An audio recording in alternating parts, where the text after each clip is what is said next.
Students, आज हम बात करने वाले हैं मैन एनवायरनमेंट रिलेशनशिप के बारे में। तो जैसे पता ही है कि जो ह्यूमन बीइंग है वो एनवायरनमेंट का एक इम्पोर्टेंट हिस्सा है और हमेशा पर्यावरण से प्रभावित होता रहा है और ख़ुद भी पर्यावरण को प्रभावित करता रहा है। ठीक है, तो पहले जो मानव होता था वो इतना ज़्यादा एनवायरनमेंट में चेंज नहीं लेके आ सकता था, लेकिन और इस वजह से जो मैन एनवायरनमेंट रिलेशनशिप था वो काफ़ी कोर्डियल था, काफ़ी अच्छा था। लेकिन विद टाइम जैसे जैसे प्रौद्योगिकी आने लगी, टेक्नोलॉजी आने लगी, सामाजिक ढांचे में बदलाव आने लगा, तो इससे क्या हुआ कि मानव ने प्राकृतिक संसाधनों के जो दोहन है उसको बढ़ा दिया, जिसकी वजह से मैन एनवायरनमेंट के रिलेशनशिप में भी चेंज आने लग गया और अब मानव धीरे धीरे एक मॉडिफायर, एक चेंजर और एक डिस्ट्रॉयर की भूमिका में आ चुका है। तो मोटे तौर पे अगर हम बात करें तो पूरी हिस्ट्री को 4 भागों में बांटा जा सकता है, जिसमें हर भाग का एक अलग मैन एनवायरनमेंट रिलेशनशिप रहा है। तो सबसे पहले हम बात करें period of hunting and food gathering की। तो जैसे पता ही है कि लगभग 1.5 लाख से और लगभग 50,000 वर्ष पूर्व जो है आदि मानव जो है धरती पर रहा था। सबसे पहले अफ्रीका में आया और बाद में धीरे धीरे अलग अलग जगह पे फैल गया। तो उस टाइम पे क्या होता था, उस टाइम पे मानव के पास कोई प्रौद्योगिकी नहीं होती थी और वो मतलब क्या करता, अपने भोजन के लिए जानवरों का शिकार किया करता था। ठीक है, तो उस टाइम पे पर्यावरण पे कोई ख़ास प्रभाव नहीं पड़ा, क्योंकि रीज़न क्या था कि जनसंख्या काफ़ी कम हुआ करती थी और जंगली जानवर काफ़ी ज़्यादा हुआ करते। जो मानव समुदाय था वो काफ़ी असंगठित था और उनकी ज़रूरतें भी काफ़ी लिमिटेड हुआ करती। शिकार के लिए जो औज़ार थे वो बहुत ज़्यादा विकसित नहीं थे, तो बहुत हल्के फुल्के औजारों का उपयोग किया करता था। इस युग में सबसे बड़ा जो परिवर्तन आया ये था कि आग का आविष्कार मानव ने कर लिया था और अब वो आग की सहायता से जो है वनों को थोड़ा बहुत साफ कर सकता था, जो मांस वगैरह था उसको पका के खा सकता था और इसके साथ साथ कुछ शिकार के लिए भी कुछ हथियारों का आविष्कार उसने कर लिया था। लेकिन फिर भी हम बोल सकते हैं कि इस टाइम पे जो मानव है, मानव और प्रकृति का एक अच्छा संबंध था, क्योंकि जो भी वो थोड़ा बहुत प्रकृति में चेंज लेके आ सकता था, प्रकृति खुद उसको ठीक कर लिया करती थी। फिर हम बात करें period of animal domestication and pastoralism. तो इस दौरान क्या करता था, मानव ने जो है कुछ पशुओं को पालना शुरू कर दिया था। ठीक है, सुरक्षा के लिए सामुदायिक जीवन का उदय हो चुका था, लेकिन इसके बावजूद जो मनुष्य वो अपने भोजन और पशुओं के चारे और जल की तलाश में इधर उधर घूमता रहता था। इसी वजह से इसको पेस्टोरल लाइफ कहा जाता है।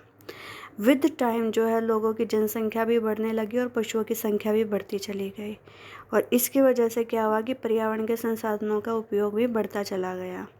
तो इस युग में कुछ परिवर्तन हुए जिसके बारे में हम बात कर रहे हैं अभी। तो प्राकृतिक आवास में परिवर्तन होने लगा, तो कुछ जो ज़्यादा उपयोगी पशु नहीं थे उनको मनुष्य ने नहीं पाला, जबकि जो उसके काम के पशु थे उसको उसने पालना शुरू किया और उसकी संख्या को भी बढ़ाना शुरू किया। ठीक है, जो है वनों को जलाने का काम करने लग गया, वो आवास और रास्ते बनाने के लिए। ठीक है, इसके अलावा जंगलों थोड़ा बहुत पर्यावरण में भी चेंज हुआ, क्योंकि जंगल उसने जलाना शुरू कर दिया था। एक स्थान से दूसरे स्थान पर जाने के लिए कुछ जंतुओं का उपयोग उसने करना शुरू कर दिया था। इस युग में भी जो है पर्यावरण के ऊपर कोई विशेष प्रभाव नहीं पड़ा, क्योंकि मनुष्य और पालतू पशुओं की संख्या पर्यावरण की सहन सीमा के अंदर थी।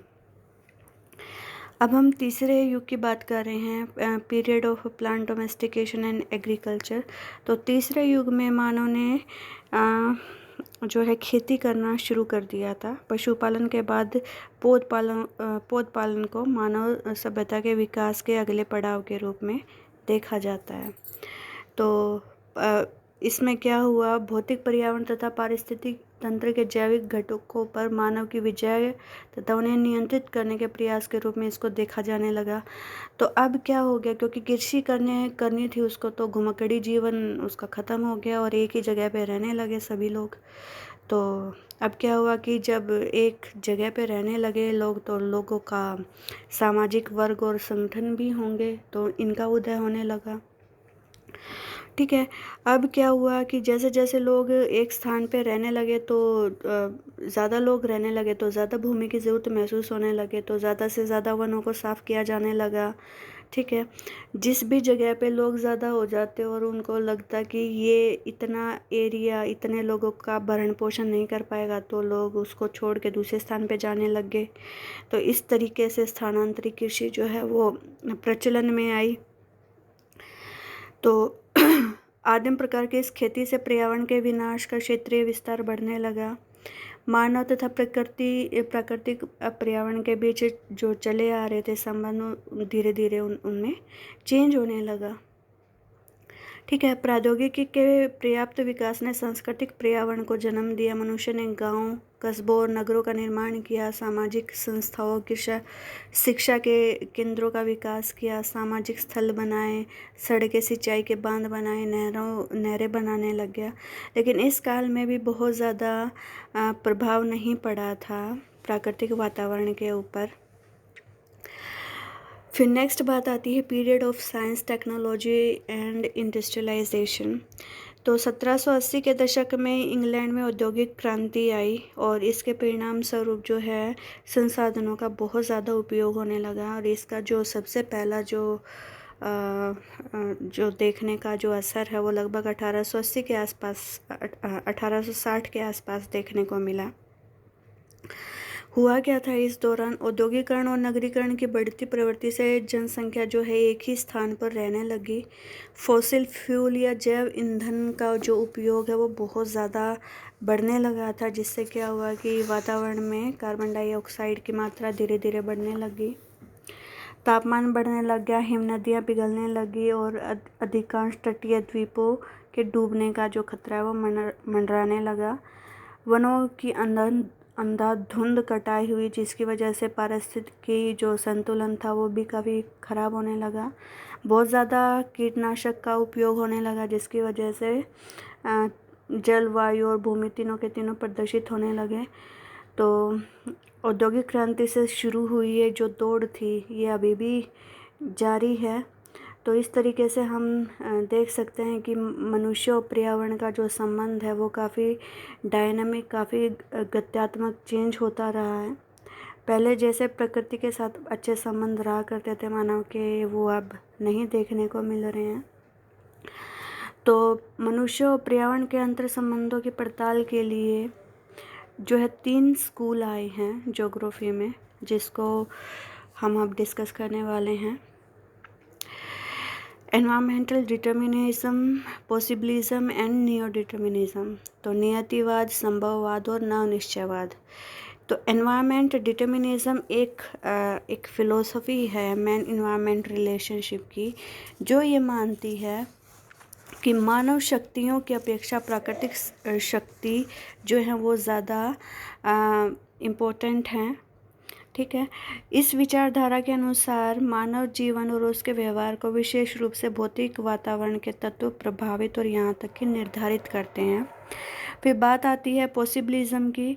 तो पॉसिबिलिज्म प्राकृतिक शक्तियों की अपेक्षा मानव शक्तियों की प्रधानता स्वीकार करने वाला दर्शन है, जिसके अनुसार वातावरण मानव क्रियाओं को नियंत्रित तो करता है, लेकिन उन सीमाओं में कुछ संभावनाएं और अवसर भी प्रस्तुत करता है जिनमें मानवीय छाट महत्वपूर्ण होती है। तीसरा है नियो डिटर्मिनिज्म, या जिसको हम नव निश्चयवाद भी बोलते हैं। ये इन दोनों के बीच का एक रास्ता है। एनवायरमेंट डिटर्मिनिज्म और पॉसिबिलिज्म के बीच का एक रास्ता है। ग्रिफिथ टेलर ने इसको प्रतिपादित किया था। इसमें ये बात सोची जाती है कि ना तो प्रकृति का मानव के ऊपर पूर्ण नियंत्रण है और ना ही मनुष्य प्रकृति का विजेता, बल्कि दोनों का एक दूसरे से क्रियात्मक संबंध होता है। अब हम इनको वन बाय वन स्टडी करने वाले हैं। सबसे पहले एनवायरनमेंट डिटर्मिनिज्म की हम सबसे पहले बात कर रहे हैं। तो एनवायरनमेंट डिटर्मिनिज्म, जैसे मैंने पहले ही बताया कि प्रकृति का मानव के ऊपर डोमिनेंस को शो करने वाला दर्शन है ये। और जितने भी पुराने जोग्राफर रहे हैं सभी ने इसको ज़्यादा तवज्जो दी है। तो पुराने टाइम से एनवायरमेंटल डिटर्मिनिज्म जो है वो प्रयोग में रहा है, चाहे उसमें यूनान के जो है लोग रहे हों, रोमन या अरब विद्वान रहे हों। जैसे हिपोक्रेटस ने माना था कि जो कि ग्रीक विद्वान थे, उन्होंने माना था कि अनुकूल भौतिक दशाओं के कारण एशिया के लोग आराम पसंद थे, जबकि कठोर वातावरण में रहने वाले यूरोप के लोग काफ़ी परिश्रमी और जांबाज किस्म के थे। ऐसे ही हेरोडोटस ने माना है कि जो इजिप्ट की या जो मिस्र की जो सभ्यता है वो वहाँ की भौगोलिक परिस्थितियों के कारण ही रही है। ऐसे ही रोमन के विद्वान रहे हैं स्ट्रैबो। तो स्ट्रैबो ने भी समझाया कि उच्चावच, ढाल, जलवायु, वनस्पति आदि जो भौगोलिक तत्व ईश्वर की देन होते हैं और ये तत्व मनुष्य की जीवन शैली का निर्माण करते हैं। उन्होंने ये भी समझाने की कोशिश की कि किस प्रकार इटली का आकार, आकृति, जलवायु और स्थानिक संबंध ने रोमन साम्राज्य के उत्कर्ष में इम्पोर्टेंट रोल प्ले किया है।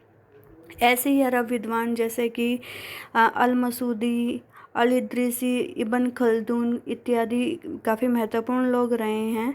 तो इन लोगों ने भी ये माना है कि जो मनुष्य का शारीरिक और सांस्कृतिक लक्षण है उसके ऊपर जो है जलवायु का काफ़ी बड़ा इम्पोर्टेंट रोल रहता है।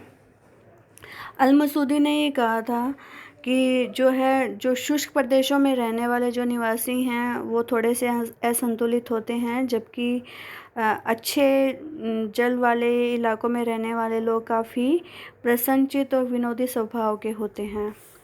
ठीक है। तो रिसेंट टाइम की अगर हम बात करें तो इमैनुअल कांट रहे हैं, काफ़ी बड़े जोग्राफर रहे हैं जर्मनी के। तो उन्होंने भी जो है एनवायरनमेंट डिटर्मिनिज्म को फॉलो किया है काफ़ी ज़्यादा।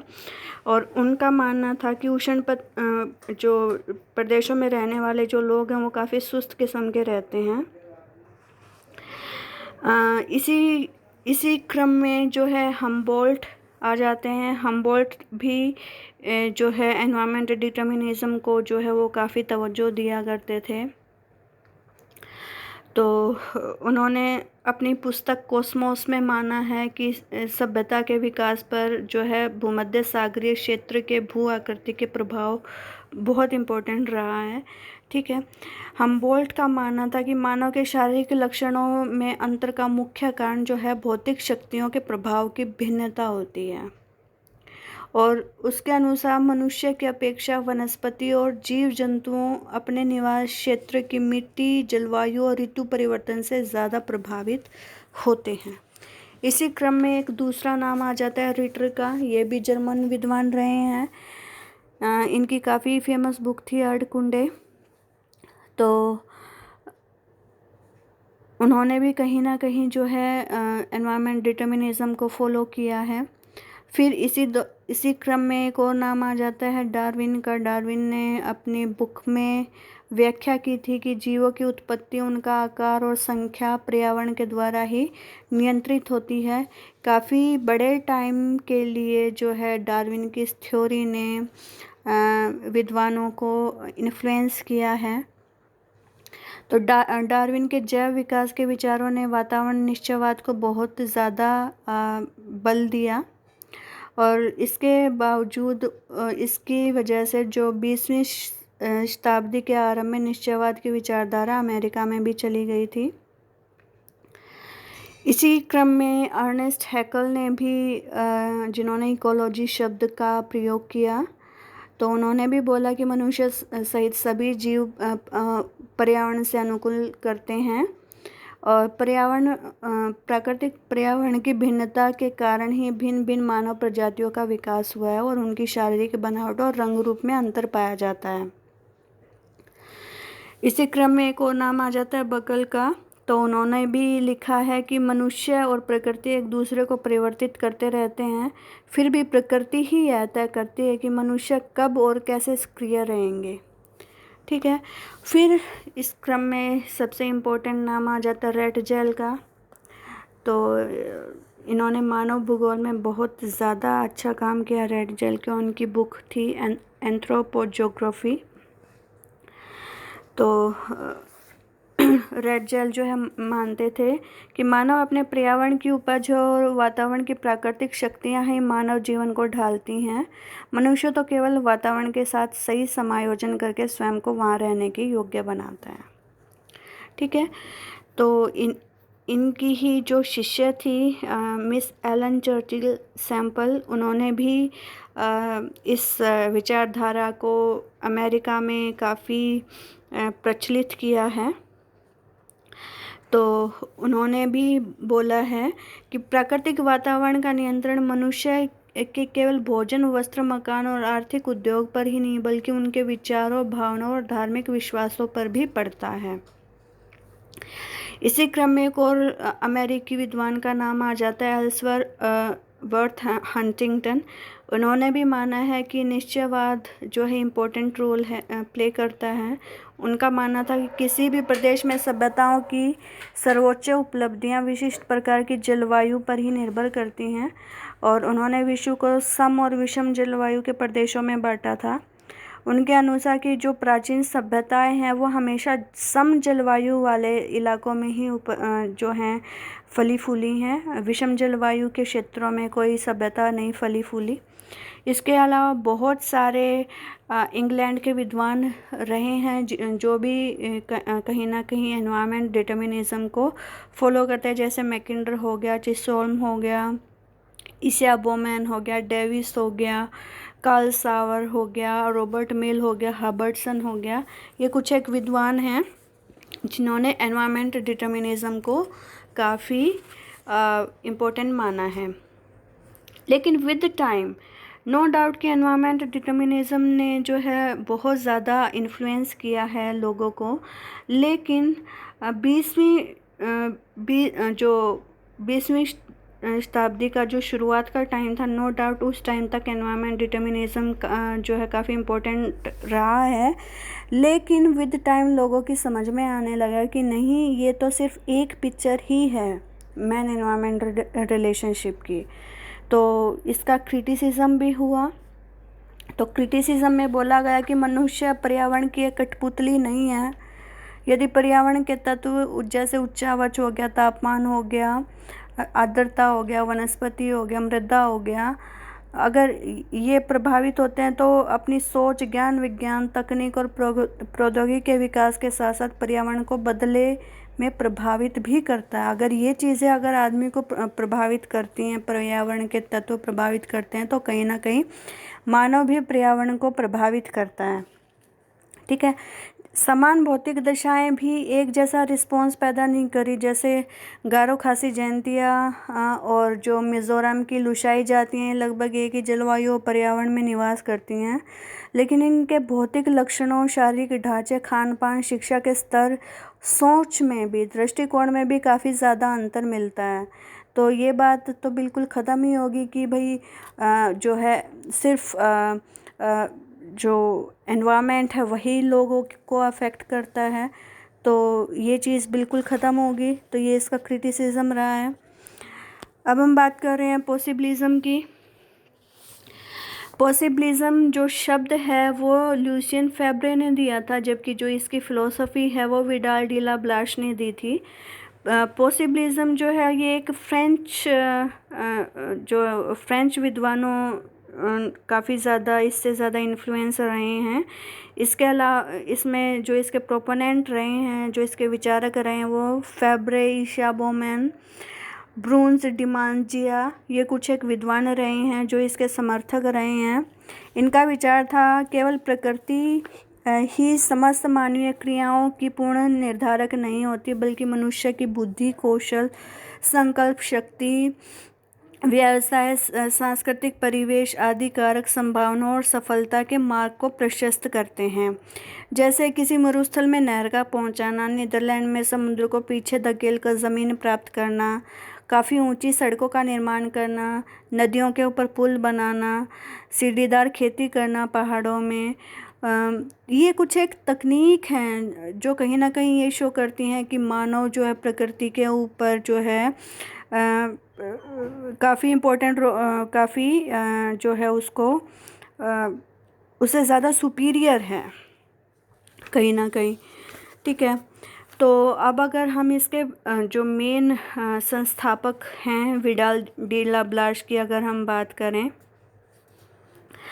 तो उनके अनुसार ये बात है कि विभिन्न मानव समाजों में पाया जाने वाला जो अंतर है वो लोगों की नियति से नहीं बल्कि उनके दृष्टिकोण, सोच, मूल्य और आदतों की उपज होती है। जीन ब्रूंस की अगर हम बात करें तो वो मानते थे कि प्राकृतिक वातावरण कुछ सीमाएं निर्धारित करता है। हालांकि मानव इन सभी सीमाओं को लांघ नहीं सकता, लेकिन फिर भी वो उसमें कुछ ना कुछ चेंज लेके आ सकता है।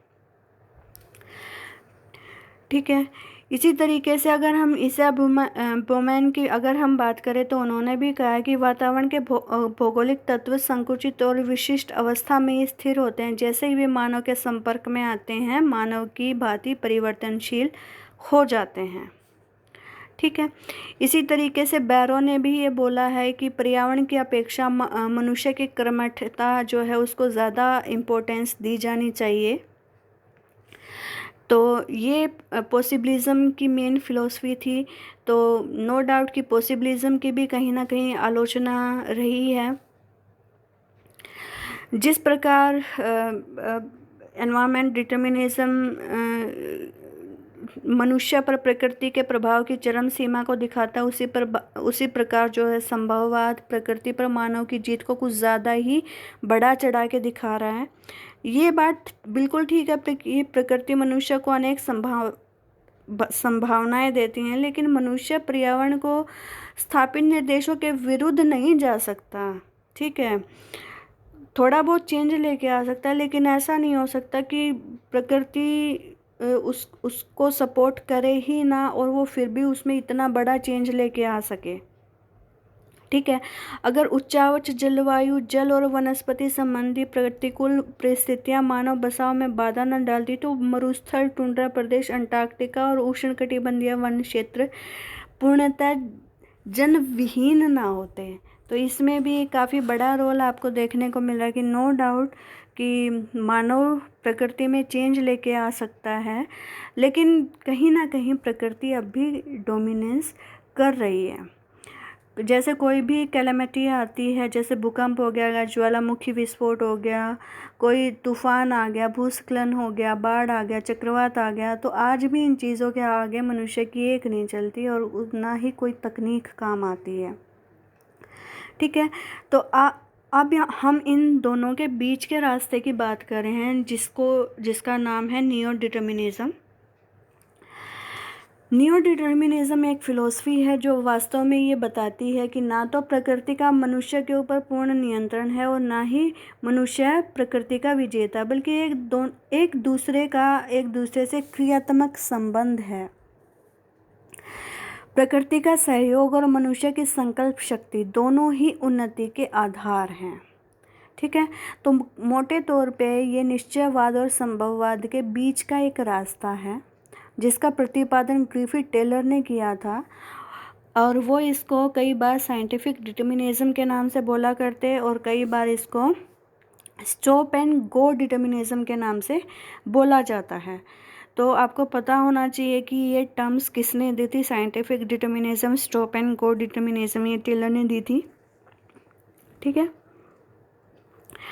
टेलर ने मनुष्य पर प्रकृति के प्रभाव को स्वीकार किया, लेकिन साथ में यह भी तर्क दिया कि मनुष्य अपनी दक्षता, मानसिक योग्यता तथा विज्ञान और प्रौद्योगिकी के बल पर अपनी ज़रूरतों के अनुसार प्रकृति का उपयोग भी कर सकता है। ठीक है। तो ना तो प्रकृति सुपीरियर है, ना ही मानव सुपीरियर है। कहीं पे प्रकृति का कोऑपरेशन भी चाहिए उसको, और उसको खुद की संकल्प शक्ति भी चाहिए होती है। ग्रिफिथ टेलर ने कहा, मनुष्य किसी भी देश के विकास की गति को तेज कर सकता है, धीमा कर सकता है, या उसे बिल्कुल रोक भी सकता है, परंतु यदि वह बुद्धिमान है तो उसे प्रकृति द्वारा दर्शाई गई दिशा से दूर नहीं जाना चाहिए। वह किसी बड़े नगर के यातायात के नियंत्रक के समान है, जो प्रगति की गति परिवर्तित कर सकता है और संवत रुको और जाओ निश्चयवाद का संक्षिप्त वाक्यांश जो है इस चीज़ को पूर्णतः स्पष्ट करता है। ठीक है। इसी क्रम में एक और नाम आ जाता है OH स्पेट का। उन्होंने भी बोला है कि नव निश्चयवाद कुछ भी नहीं बल्कि निश्चयवाद और संभववाद की चरम सीमाओं के बीच का दर्शन है, और उन्होंने इसके लिए प्रोबेबिलिज्म शब्द का प्रयोग किया। याद रखें इस चीज़ को, प्रोबेबिलिज्म भी नियो डिटर्मिनिज्म में ही आएगा, और ये दिया था OH स्पेट ने, आपको पता होना चाहिए। इसी तरीके से पीटर हैगेट ने भी बोला है कि ये जो नवनिश्चयवाद है, ये निश्चयवाद और संभववाद के एक बीच का समझौता है, जो किसी निश्चित स्थिति अथवा पर्यावरण में भौगोलिक व्यवहार के वैकल्पिक प्रारूप को विभिन्न संभावनाएं प्रदान करता है।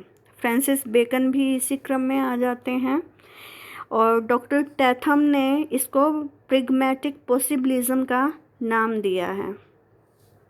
ठीक है। तो ये भी आपको पता होना चाहिए कि प्रिग्मेटिक पॉसिबिलिज्म जब भी आ जाए तो डॉक्टर टैथम ने दिया था, और प्रिग्मेटिक पॉसिबिलिज्म भी नियो डिटर्मिनिज्म या स्टॉप एंड गो डिटर्मिनिज्म से ही मिलता जुलता है।